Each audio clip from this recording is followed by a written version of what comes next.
कल्पना कीजिए, आज से 5 अरब साल बाद का समय। हमारी पृथ्वी, वह जगह जिसे कभी हम घर कहते थे, अब अस्तित्व में नहीं है। एक समय था जब इस ग्रह पर जीवन फूला फूला था। महासागर लहराते थे, हवा बहती थी, इंसान अपनी कहानियां लिख रहे थे।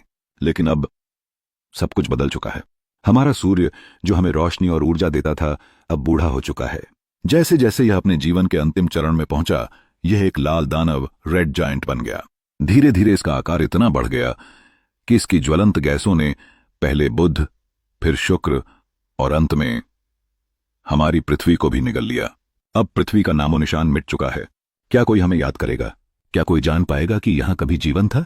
क्या कोई सभ्यता यह खोज पाएगी कि इस छोटे से ग्रह पर इंसानों ने कभी सितारों को देखा था, ब्रह्मांड के रहस्यों को समझने की कोशिश की थी? शायद नहीं, क्योंकि अरबों वर्षों बाद जब सूर्य भी अपने अंतिम दिनों में एक सफेद बौना, व्हाइट ड्वार्फ बनकर ठंडा हो जाएगा, तब अंतरिक्ष में केवल धूल और गैस के बादल रह जाएंगे। लेकिन यह अंत नहीं है। जैसे ही पुरानी चीजें नष्ट होती हैं, नए तारे जन्म लेते हैं। शायद कहीं किसी और कोने में, किसी दूसरी आकाशगंगा में एक नया तारा जन्म लेगा और उसके चारों ओर नए ग्रह बनेंगे। क्या वे भी हमारी तरह होंगे? क्या वहां भी कोई खड़ा होकर आसमान की ओर देखेगा और यह सोचेगा, क्या हम इस ब्रह्मांड में अकेले हैं? शायद पृथ्वी का नाम इस ब्रह्मांड में हमेशा के लिए खो जाएगा।